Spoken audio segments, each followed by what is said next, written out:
Je travaille chez Le Bon Coin et aujourd'hui je vais vous présenter un petit peu l'évolution de l'observabilité. Donc je ne vais pas forcément rentrer dans les détails techniques de plein de choses, mais je vais plus justement prendre une approche de Le Bon Coin, c'est vieux, il y a une histoire qui date de 2006. Et l'idée c'est de vous raconter un petit peu la transition vers une évolution justement de cette culture de l'observabilité, où on part d'un monde très infra, qui sait beaucoup de choses, qui maîtrise 100% de la stack, vers quelque chose qui se complexifie et où les équipes prennent de plus en plus de responsabilités. Et donc je vous l'ai dit, ça c'est moi. Et pour ça, je vais vous raconter un peu l'histoire. Elle va commencer pour moi en 2016. On va revenir un peu dans le temps. Le Bon Coin, ça ressemble à ça en 2016. Les choses ont bien changé. Et Le Bon Coin, à ce moment-là, c'est un peu moins de 500 personnes. Donc c'est déjà un gros bateau. Ces 500 personnes, elles sont réparties comme ça. En gros, on a des silos. Les équipes, il y a une grosse équipe back-end, une grosse équipe Android, une grosse équipe iOS, etc. Et le spoiler, c'était très peu de personnes sont capables d'être d'astreintes à ce moment-là. Les astreintes, c'est les personnes en orange. C'est les personnes qui vont surtout être de la guilde d'infra, les équipes d'infra. Pourquoi ? On va le découvrir ensemble. Une grosse partie des outils qu'on utilise, en fait, c'est des outils qui vont être liés à l'infra. C'est des outils qui vont permettre d'observer l'infra, c'est des outils qui vont permettre de voir les ressources CPU des VM qu'on utilise, qui vont permettre de voir la consommation du nombre de connexions sur une base de données, ces choses-là, qui sont de la responsabilité de l'infra. À cette époque-là, on n'a pas d'infra as a service, on a des VM, on a des machines qu'on demande, tout est géré par Puppet dans des secrets qui sont chiffrés pour chaque personne de l'infra. Et pour avoir accès à tout ça, il faut avoir accès au repo Puppet, il faut avoir tous les accès au Bon Coin. Et donc, on va utiliser surtout ça pour observer l'infra, puis on va aussi utiliser Graphite ou Graphite, je ne sais pas comment on dit, pour l'application monolithique legacy du Bon Coin. Donc, c'est des trucs qui sont, c'est pareil, assez vieilles. C'est du PHP mêlé avec du C, des procédures stockées en SQL, exécutées dans des trans. Enfin, c'est très obscur. Et donc, on va surtout utiliser les logs côté développeur pour suivre un petit peu ça, pour comprendre un peu comment tout ça fonctionne. Et on ne va pas tellement utiliser les métriques, pas tellement utiliser les traces, ce genre de choses. À ce moment-là, ça n'existe pas. Shipstead, la maison mère de Le Bon Coin, à ce moment-là, propose un petit peu Datadog chez Le Bon Coin et dit « Ok, nous on utilise Datadog, qu'est-ce que vous en pensez ?» Et donc, à travers des protocoles comme StatsD, on va très simplement remplacer Graphite, ou Graphite, je ne sais toujours pas comment ça se dit, et d'autres outils de l'infrastructure. On va, par exemple, Munin, c'est pareil, désolé, c'est des outils utilisés par les SRE qui deviennent de plus en plus lourds, de plus en plus compliqués à charger, et puis finalement, quand on utilise Datadog, l'UI elle est cool, les SRE se disent « Ok, c'est vraiment ça que je veux utiliser ». Le périmètre des personnes d'astreinte, en 2016, est super limité. Enfin, déjà très gros, mais déjà, par rapport à aujourd'hui, super limité. On va observer le serveur mail qui permet d'envoyer les partages d'annonces, on va observer les différents services, les différents utilitaires qui vont tourner, les scripts qui vont tourner, qui sont de la responsabilité de l'infra, qui héberge ces scripts. Et si on veut scaler, si on se projette un petit peu plus tard, le produit Le Bon Coin, il va se complexifier. Et de plus en plus de choses vont rentrer dans ce produit, et de plus en plus de choses vont devoir tomber dans cette astreinte déjà en place, gérée par l'infra. Et donc, officiellement, l'infrastructure devient la seule astreinte derrière tout ça. Si on veut multiplier les gens qui sont d'astreinte, il faut avoir un niveau de compétence super élevé. En gros, c'est vraiment de l'expertise. Il faut que je sache tout sur le domaine Le Bon Coin, sur toute la stack Le Bon Coin, que ça passe de la fonctionnalité produit, du dépôt d'annonce, qu'est-ce que ça appelle comme API, quelle est la base de données qui est utilisée derrière. Si j'ai une erreur, si mon téléphone sonne, il faut que je sache cross-couche, maîtriser tout ça. Et en fait, la vérité, c'est que ça ne marche pas. La vérité, c'est que les personnes d'infra, ils sont loin des développeurs, ils ne sont pas dans les équipes des développeurs. Et donc ce qu'ils vont observer, c'est surtout leur propre périmètre à eux. Ils vont observer les choses qu'ils savent, comment ça fonctionne, les choses sur lesquelles ils sont impliqués, les choses sur lesquelles ils ont des accès. Et puis après, les comportements produits comme j'achète des crédits et ma carte bancaire, elle ne passe pas, j'ai une erreur. Le BO derrière du prestataire de paiement, les personnes d'infra ne maîtrisent pas ça. On va aller un peu plus loin. On va aller en 2018. Et en 2018, Le Bon Coin, ça ressemble à ça. On est un peu moins loin du jaune horrible de 2016. Et en 2018, c'est là où moi je rejoins Le Bon Coin en tant que développeur back-end. Et en 2018, on est à peu près 1000 dans le groupe Le Bon Coin. Et il va y avoir plusieurs réorganisations. Des gros changements vont s'appliquer en 2018. Déjà, on va commencer à sortir de cette volonté de rester dans le monolithe PHP, C, procédures stockées, etc., pour commencer à faire du Go, pour utiliser Cube. Et en fait, les équipes d'infra vont devenir... vont proposer infra as a service. Donc les équipes vont se responsabiliser, on va créer des tribes, on va créer des feature teams, tout ça c'est le modèle Spotify. En gros, l'idée c'est chaque team devient responsable et autonome sur son produit. Et donc un exemple de produit, ça serait de dire le dépôt d'annonces de A à Z, c'est mon produit à moi. Et donc à travers ça, je vais avoir des fronts web, des développeurs Android, iOS, back-end, et l'équipe infra reste pour l'instant en dehors de ça. Et donc l'équipe infra ne peut plus être responsable de services puisqu'il propose justement une plateforme sur laquelle les gens vont faire tourner ces services. Il devient encore plus loin du business, encore plus loin des équipes qui développent ce business. Et donc l'objectif, c'est de donner de plus en plus de responsabilité à ces équipes. Les secrets pour déployer nos applications, les équipes y ont accès. Sur Kubernetes, on a accès au namespace, on déploie nous-mêmes nos applications. Et donc voilà, ce modèle-là, en orange, spoiler, c'est les personnes qui peuvent devenir d'astreinte. C'est les personnes qui vont avoir le potentiel, les compétences, les connaissances pour devenir astreintes. Et on le voit à travers ce genre de choses, le périmètre des personnes d'astreinte, ils vont le maîtriser beaucoup plus fort. Ils vont pouvoir avoir plus d'impact, plus de connaissances, plus de solutions, parce qu'ils vont connaître beaucoup plus en détail le fonctionnement de leurs propres produits par rapport à des personnes qui sont beaucoup plus loin. Avant 2018, les incidents, c'est des choses qui sont gérées par l'infra. Donc du coup, l'infra parle d'incidents entre gens de l'infra. On va avoir des channels les channels d'infra sur lesquels on va parler des incidents. Il n'y a que les personnes d'infra dessus, ou alors des gens qui sont très très motivés, qui veulent comprendre comment tout fonctionne. Là, l'idée, c'est de passer sur un autre modèle et de se dire, en fait, n'importe qui peut déterminer qu'il y a un incident. Ça peut être une personne manuellement, ça peut être aussi un moniteur Datadog, on en reviendra. Et donc voilà, un incident est ouvert. L'idée derrière ça, c'est de partager cet incident au plus grand nombre dans la structure, à travers donc déjà les astreintes des tribes impactés. Donc là, mon téléphone va sonner, je vais recevoir des SMS, des mails, peu importe. De créer un channel Slack automatique qui va contenir finalement tous les messages liés à cet incident. Créer un ticket Jira associé à ça pour faire du suivi, pour que le produit derrière puisse peut-être prioriser des tickets de bugs, de fixes, d'investigation, voire même directement faire l'investigation au moment de l'incident, et donc là se rejoindre sur Meet et partager un lead, donc un live incident document, qui va contenir tous les détails de qu'est-ce qui se passe, qu'est-ce que je suis en train de faire, pour permettre à n'importe qui de rejoindre plus tard mon investigation et m'aider à résoudre mon incident. L'idée, c'est vraiment de partager l'incident, d'en faire quelque chose, ça n'a jamais été tabou, mais d'en faire quelque chose de public, quelque chose qu'on va partager en interne beaucoup plus fort. Une des choses que cette chose apporte là, de ce procédure d'incident, c'est les post-mortem. Le post-mortem, ça va être un document qui va résumer un peu le lead, le live incident document dont je parlais juste avant, qui va me permettre vraiment, en un coup d'œil très rapide, de comprendre quelle est la cause, comment je fais pour qu'est-ce qui a été fait pour corriger le problème et comment je fais pour potentiellement faire des actions qui éviteront plus tard ce problème de revenir. Est-ce qu'il me manquait des métriques? Est-ce qu'il me manquait quelque chose qui aurait pu me prévenir en amont de l'incident ou plus vite? Ce genre de choses. L'idée, c'est qu'on va ensuite partager ce post-mortem au plus grand nombre. Directement lié à tout ça, dans cette nouvelle organisation, on a des guildes. Et donc la guilde back-end, c'est le regroupement de tous les développeurs back-end de toutes les tribes. L'idée de la guilde, c'est de faire du partage, globalement. Du partage d'à peu près tout. Je m'écarte un tout petit peu de l'observabilité ici. Dans ce partage, on va avoir du temps dédié, donc chaque sprint, une journée tous les 15 jours pour le Bon Coin. On va avoir du temps dédié pour partager, pour se parler, pour prendre de l'information ensemble, partager de l'information ensemble. Et une des informations qu'on peut partager, c'est justement ces post-mortem. On sait qu'à ce moment-là, il nous manque, en 2018, énormément de choses pour observer correctement la plateforme. On sait qu'on vient d'un monde où on observe beaucoup plus l'infra que le business, et qu'il nous manque énormément de choses, et qu'on ne sait peut-être même pas ce qu'on ne voit pas.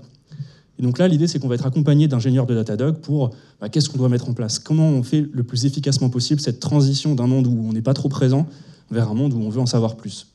Et l'idée, ça va être, à travers la guilde back-end, aussi de proposer des outils, des librairies qui vont être utilisées par toutes les équipes pour avoir du comportement par défaut, avoir des métriques par défaut, des traces par défaut, et du tooling pour nous accompagner sur ça. Dans cette transition qui s'applique en 2018, on a aussi une redéfinition du rôle du dev back-end. À ce moment-là, on tire cette cette espèce de mantra dans la guilde. Un développeur doit être capable de créer, développer, tester, déployer, observer, on y reviendra, le tout en utilisant des outils déjà existants en moins d'une journée. Et donc c'est la partie observation qui nous intéresse le plus. Cette partie observation, on va la redéfinir ici avec un petit exemple qui parle d'une voiture. Donc imaginons que le produit de mon équipe, c'est une voiture. Je crée une voiture dans mon équipe. L'infrastructure, c'est la route qui me permet de faire fonctionner cette voiture, qui me permet de me déplacer finalement. Et pour le Boncoin, ça va être Amazon, sur Kubernetes, EKS, et des bases de données RDS, c'est des exemples. Et ça, c'est observé par l'infra, c'est maintenu par l'infra. C'est pas mon équipe qui s'occupe directement de ça. Moi, mon équipe, elle s'occupe du produit. Donc, à travers tous les membres de mon équipe, je vais développer cette voiture. Et donc là, pour l'exemple, ça peut être un système de transaction, ça peut être un système de dépôt d'annonces, de listing d'annonces, ou des réservations de vacances. On a dit, dans toutes les équipes, il y a tous les différents métiers qui permettent de développer ce produit. Et donc, en fait, pour suivre ce produit-là, je vais avoir besoin d'indicateurs. Tout comme une voiture, si je ne sais pas à quelle vitesse je roule, je risque l'accident. Tout comme une voiture, si j'attends d'avoir le réservoir vide, ma voiture s'arrête. Et donc l'objectif, c'est, pendant que tout le monde dans la FT développe son produit, on va vouloir observer comment se comporte ce produit. On va vouloir, par exemple, compter le nombre de transactions, s'assurer qu'on peut toujours payer en ligne, s'assurer que la modération des annonces se fait toujours dans un temps convenable. Et donc pour ça, pour l'exemple de la voiture, on a des indicateurs. On va avoir la vitesse du véhicule, le niveau d'essence, la température de l'huile pour certaines voitures très modernes et très puissantes, la capacité de la voiture à freiner rapidement, les pourcentages d'accélération, plein de choses comme ça. Et le dashboard ici, ça peut être un peu le dashboard Datadog. On va afficher des indicateurs simples, des moniteurs simples. Par exemple, se dire, voilà, je vais afficher un petit picto, attention, réservoir bientôt vide. Avant que le réservoir soit vide, comme ça, je peux m'arrêter bientôt pour faire le plein. Ce genre de choses. Et donc ce dashboard, il est accessible à tous. Tout le monde dans l'équipe, c'est son travail de s'assurer que les moniteurs qu'on va mettre en place ne sonnent pas. Et si le niveau d'essence est bas, d'alerter, et dans l'occurrence, faire le plein. Et puis derrière, il va y avoir des trucs beaucoup plus compliqués. Il va y avoir, par exemple, ma voiture est en panne. C'est pas de ma faute. Il se passe quelque chose, je ne comprends pas. Je vais avoir besoin d'investiguer plus fort. Ou alors, de temps en temps, il faut aller au garage, s'assurer que la maintenance est faite correctement. Et donc ça, l'ordinateur de bord de la voiture contient toutes ces informations. Le garagiste, il sait regarder tout ça. Le garagiste, dans cet exemple, c'est le développeur back-end. Pour ça, il va utiliser l'APM, il va utiliser le profiling, il va rentrer dans des détails que toute l'équipe ne peut pas rentrer parce que c'est des compétences qui sont plus fortes. Mais il faut se dire, voilà, j'ai l'impression que j'ai un leak de mémoire. Là, j'ai des erreurs que je ne comprends pas. Tout ça, à travers Datadog, c'est des outils qu'on va pouvoir utiliser pour justement maintenir et débugger. On parlait de dashboard. Pour embarquer tous les back-ends vers quelque chose où ils peuvent faire de l'astreinte, leur produit est suivi, on comprend ce qui se passe, on va essayer à travers la guilde back-end de construire des dashboards. Sauf que pour des raisons qui sont propres au Boncoin, malheureusement, nos dashboards, nous, ils ne sont pas réutilisables. Bon, c'est comme ça, le Boncoin, nos métriques sont préfixées du nom du service. On a 700 services, donc potentiellement, il nous faudrait 700 dashboards. Et donc il y a des équipes qui prennent le temps de pouvoir tout observer. Là, c'est un dashboard qui va nous montrer le nombre de microservices qui va se passer, la RAM utilisée, ce genre de choses. Et puis, il y a ces équipes qui vont peut-être moins faire cet effort, et on va tomber sur ce genre de dashboard. Dashboard un peu moins utile. En cas d'astreinte, c'est tout de suite plus compliqué. Et ça, c'est pas directement lié à Datadog, c'est lié à notre utilisation, notre contexte dans lequel nos métriques étaient produites avec un système qu'on a continué d'utiliser. Et puis changer ce système, c'est coûteux pour autant de monde que d'utiliser ce système qui demande du travail à toutes les équipes. Et donc voilà, ça c'est un autre exemple de dashboard qu'on peut trouver. Super, une somme de quelque chose. Ça m'a bien aidé. Et donc, une des fonctionnalités qui pour nous a été une killer feature quand on a commencé à vraiment rentrer dans Datadog et utiliser Datadog, c'est l'APM. L'APM, à la toute base, on va générer une trace. Tout comme à la toute base, on générait une métrique. Jusque-là, rien de plus compliqué dans notre code, c'est vraiment la même chose. D'ailleurs, on fait les deux. Sauf que par défaut, Datadog, il va nous apporter quelque chose de super cool avec des traces, c'est un dashboard. Alors, ça ne s'appelle pas dashboard, ça s'appelle APM, mais on va avoir une page qui va exister pour toutes les applications qui génèrent des traces. On va avoir une page qui contient pour tous les services la même chose. Le nombre de requêtes, le nombre d'erreurs, les latences, etc. Et ce truc-là, peu importe le niveau de détail que j'aurai... Mon investissement en tant qu'équipe, c'est juste d'utiliser les librairies communes fournies par la guilde. Donc ça, toutes les équipes doivent le faire. Et donc derrière, je n'ai aucun travail dans mon équipe pour afficher ce genre de résultats. Littéralement, c'est gratuit. Par contre, il y a des équipes qui veulent aller plus loin. Il y a des équipes qui veulent pousser plus loin leur APM. Bon là, on ne voit pas les titres parce qu'évidemment, plein de choses qui sont confidentielles, mais l'idée, c'est de se dire, service A appelle service B, qui appelle service C, et tous ces services ont aussi une base de données. Eh bien, chaque couleur ici, c'est un service différent. Et on va pouvoir tracer à travers plusieurs applications et suivre sur toute une requête le chemin complet qu'on aura réussi à faire pour une requête donnée. Et ça, pour des logs, pour ceux qui utilisent majoritairement que des logs, ça c'est sportif à faire. On va commencer à partager des X unique ID dans des logs, ensuite aller chercher à travers tous les services le log, se dire quel log arrive en premier, puis pour un peu que ça va super vite, les millisecondes sont les mêmes, les nanosecondes sont commencées à se dire à quelle vitesse on arrive à ingérer les logs, est-ce que les temps sont corrects, bref, tout ça, c'est pas un problème avec l'APM en fait. Je peux tracer tout mon service à travers l'APM. Et l'APM apporte derrière ça plein de logiques, plein d'intelligence qu'on découvre encore régulièrement. Par exemple, ici, je peux savoir qu'une route que j'appelle avec un service, elle a derrière comme conséquence tel appel sur telle quantité de services. Ça, c'est super pratique parce qu'en cas d'incident, déjà, je connais instantanément si un des services la plante, je sais quels sont ses clients.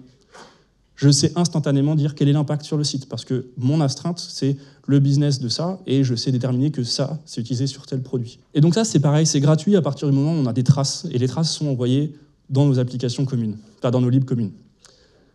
Jusqu'à maintenant, je vous raconte un peu l'histoire de comment on transite vers quelque chose qui ressemble à une culture de l'observabilité, quelque chose où par défaut, dans chaque équipe, il est important de suivre son produit. Évidemment, le produit, lui, là on parle très technique, le produit, lui, il utilise d'autres outils, mais pour la partie technique, c'était la transition jusqu'au présent. Donc nous revoilà en 2024. Le Bon Coin, ça ressemble à ça. Bon, j'ai un avis sur 2016 versus 2024. J'espère que vous avez le même que moi. Je vais vous présenter 3 scénarios d'application pour lesquels, aujourd'hui, toute cette culture de l'observabilité nous aide. Pourquoi tous les efforts qu'on a fait pour arriver là, à quoi ils nous servent dans le quotidien? Parce que Datadog, c'est un outil qu'on utilise quotidiennement. Alors, la slide qui est derrière, enfin l'image qui est derrière, là, 11h51, c'est un screenshot de Slack. On va faire semblant tous ensemble collectivement que c'est arrivé aujourd'hui, peut-être. À 11h51, une alerte sur Slack qui nous dit le service d'annonce, donc le service qui permet de voir toutes les annonces de production, de lister les annonces, il est cassé. Donc là, c'est un message à 11h51. Instantanément derrière, il y a une personne d'astreinte, donc ça c'est le screenshot qu'on voit par-dessus, screenshot blanc, qui dit astreinte en cours, alerte déclenchée, il se pourrait qu'on ait un petit problème de listing d'annonces. Et puis, à 11h56, quelqu'un qui met sur le chat, où tout le monde de Le Bon Coin, donc plus de 1000 personnes dedans, excusez-moi, il se pourrait qu'il n'y ait plus d'annonces en prod. Est-ce que c'est normal? C'est un exemple, hein. Imaginons que ça soit arrivé aujourd'hui à 11h51. Vraiment, un exemple. Et donc, en suivant cette procédure d'incident qu'on a mis en place, automatiquement, on va avoir une ouverture publique de cet incident, un channel public pour suivre cet incident, un live document que j'ai dû tronquer parce qu'il n'a jamais été créé, évidemment, ce n'est pas arrivé aujourd'hui, pour suivre ce qui s'est passé sur cet incident. Et derrière ça, en très peu de temps, grâce aux liens qui sont présents sur le screenshot Slack que vous ne pouvez pas voir parce qu'il est sous 5 slides, on peut cliquer directement et obtenir ces traces. Ces traces qui nous disent, parce qu'on utilise l'APM et que l'APM connaît des tags, entre autres les tags de version, dont on parlait un peu tout à l'heure, on voit qu'en 4,207, tout va bien, en 4,209, plus de trafic. Quelque chose s'est passé. L'investigation, les équipes en cours savent ce qui doit se passer, elles savent qu'elles peuvent rollback. 11h51, ouverture de l'incident, 11h52, rollback. Bon, pour la petite histoire, ça ne s'est pas du tout passé comme je suis en train de le raconter, parce qu'à 11h52, le rollback a eu lieu. Et puis en fait, le problème, c'était un autre problème. Du coup, ça s'est arrêté qu'à midi 20. Encore une fois, dans ce monde hypothétique où c'est vraiment arrivé, ça s'est résolu qu'à midi 20. Mais une fois que c'est résolu, sur Slack, automatiquement, Datadog nous envoie un petit message en nous disant « Trop bien, moi, visiblement, mon monitor, il s'est résolu. » Ça automatiquement envoie un petit message à l'astreinte en disant « Visiblement, j'ai l'impression que ça va mieux. » Donc ça, c'est un des scénarios d'application qu'on peut avoir en utilisant ce genre de monitoring, où on va mettre des seuils, on va mettre des SLI, SLO, SLE, alors pas trop de SLE, mais dans nos équipes, pour se dire, voilà, c'est ce niveau de qualité que je veux, c'est tombé, astreinte, intervention, outil, bam, résolution. Un autre scénario d'intervention qu'on peut avoir pour les monitorings, c'est la qualité du produit. C'est de se dire, là on parle d'incident, Mais en fait, c'est bien plus puissant que ça. On peut très bien éviter les incidents potentiellement. On peut très bien se dire, en fait, je vois progressivement quelque chose se passer, j'analyse que quelque chose est en train de se passer, je vais avoir une alerte peut-être, on peut forecast des choses, je vais peut-être pouvoir voir dans le futur quelque chose qui va arriver avant que ça arrive. Et l'idée, c'est directement prioriser ce genre de choses pour éviter les incidents. En évitant les incidents, on évite la dégradation du produit, on évite des mauvais retours de l'utilisateur, on évite l'intervention potentiellement des équipes pour faire des rattrapages, voire même l'intervention du service client. Et à la fin, la qualité du produit globalement augmente, plus de résilience, moins d'erreurs, ce genre de choses. On est capable de suivre un petit peu les dépenses financières. Donc on peut faire du FinOps sur l'évolution finalement des coûts de ces équipes, puisqu'elles sont responsables de leur propre utilisation d'infrastructures, puisqu'elles sont responsables de ce qu'elles produisent. On peut aussi suivre le coût dans l'infrastructure pour ces équipes, et donc le coût mensuel en fonction des évolutions qu'on fait, en fonction des opérations commerciales, en fonction des services, en fonction des technos utilisés. On va pouvoir suivre ça et donner cette possibilité aux équipes d'en faire quelque chose d'important pour eux, ou pas. Le Sustainable Challenge, c'est quelque chose qui nous est un peu tombé dessus par hasard. En gros, Happy Days, c'est une entreprise qui soutient le Sustainable Challenge. En gros, l'idée de ce challenge-là, c'est de dire, est-ce que, en tant que grand groupe tel que vous êtes, vous pouvez faire quelque chose pour améliorer votre impact sur l'environnement ? Est-ce qu'on peut donner cette fonction, est-ce que ça peut rentrer dans le produit Le Bon Coin de diminuer son impact environnemental? Et donc, le Sustainable Challenge, l'idée, c'est de se dire, OK, qu'est-ce qu'on peut faire en un minimum de temps et qui a le plus d'impact possible? Alors, j'allais vous parler d'autopromotion. Et donc, il n'y a que 2 personnes dans la salle qui vont savoir de quoi on parle, c'est les personnes qui travaillent dans la FT autopromotion. L'autopromotion sur le site, c'est ce qui se passe quand on a des opérations commerciales et qu'on avertit l'utilisateur en disant « au fait, j'ai l'impression que là, la livraison, elle est à 99 centimes au lieu du prix habituel. Trop bien. » C'est ce qui se passe surtout aux alentours de Noël, aux alentours de la mi-année. Et en fait, l'autopromotion, la façon dont ça fonctionne, c'est sur chaque page du site où vous... Alors ça, c'était vrai il y a quelques mois, quelques années maintenant même. Quand vous alliez sur une page, pour savoir s'il y avait une autopromotion à vous afficher, une campagne de promotion à vous afficher, il y avait un call API qui partait de cette page vers les services d'autopromotion. Page fois le nombre d'utilisateurs, fois le nombre d'encarts sur une page, ça fait un petit trafic équivalent sur la période de temps, donc là je ne sais plus, ça doit faire un peu moins de 6 mois, 15 milliards d'appels, 15 milliards d'appels qui répondent « je n'ai pas d'encart à vous afficher, monsieur l'utilisateur », versus 509 millions d'utilisateurs qui ont vu un encart à ce moment-là. La partie rouge, c'est la partie qui ne retourne pas d'encart d'autopromotion, et la partie verte, c'est la partie où on voit des opérations commerciales. Et en fait, derrière ça, l'idée de ce challenge-là, c'était de prendre conscience et de montrer à l'équipe en question, de dire, voilà, on peut faire mieux. Et l'équipe en question, elle a dit, mais oui, on peut faire mieux. Et donc, ils ont fait mieux. Ils ont mis en place des petits devs pas trop compliqués qui permettent d'éviter ces appels-là sur des périodes de temps où ils savent qu'il n'y a pas de campagne d'autopromotion. Et à la fin, on a gagné le Sustainable Challenge parce qu'on était capable d'observer un petit peu des choses comme ça. Ce qui est intéressant, c'est que ce Sustainable Challenge, c'était il y a 2 ans. Entre-temps, les équipes ont pris conscience que ce genre de modèle, ça ne scale pas. Faire plein d'appels sur plein de pages, fois le nombre d'utilisateurs. Et donc, elles ont complètement remis en question leur façon de fonctionner pour mettre du cache, pour faire des choses plus smart, plus intelligentes sur la gestion des encarts. Et donc là, on le voit, la date de... Oh, c'est cool, ça marche. La date de MEP, c'est la partie flèche du haut en rouge. Et en fait, le graphe violet, c'est le graphe d'avant, sur le nombre d'appels qui ont été faits avant. Et le graphe bleu, c'est le graphe après. Donc on pourrait s'attendre à ce qu'il y ait 0. Non, parce qu'il y avait quand même des choses qu'on ne pouvait pas faire. Mais très, très simplement, avec un dev d'une demi-journée, on est capable là de retirer donc, moins 522 millions d'appels sur la période observée, c'est-à-dire une semaine, sachant que ce service-là appelle un autre service, qu'on peut doubler le nombre d'appels en moins, on fait 1 milliard d'appels en moins. Ce que vous ne voyiez pas sur la slide d'avant, parce qu'il y avait plein d'images, c'était qu'il y avait 82 milliards d'appels par mois sur Le Bon Coin. Et là, avec ce dev, d'une demi-journée, on a retiré 4 milliards. Voilà. Et ça, c'est des choses que, en fait, grâce à tout ce système d'observation qu'on a en place, on peut le savoir. Qu'est-ce qu'on apprend grâce à ça? On apprend qu'en fait, les incidents, c'est du matériel d'apprentissage. C'est des choses qu'on peut utiliser pour apprendre, pour construire, et c'est pas juste négatif. Il y a plein de choses positives qu'on tire des incidents. Et c'est un changement de mentalité, en fait, se dire l'incident, c'est un partage et pas quelque chose que je veux cacher. L'observabilité, c'est un effort d'équipe. C'est pas les SRE, c'est pas les gens d'infra qui font de l'observation. C'est moi, je crée du produit. Il n'y a pas de tech sans produit, pas de produit sans tech, ça n'existe plus, ça n'existe pas, ça n'a pas de sens. Et donc mon équipe à moi, elle veut savoir ce qu'elle fait, elle veut suivre ce qu'elle fait, et donc elle suit son produit. elle l'observe, c'est un effort d'équipe. L'observabilité, c'est un chemin infini, c'est un chemin où l'objectif, c'est pas de créer un dashboard, puis ensuite on le touche plus. On crée un dashboard, on va passer une fois dessus tous les mois.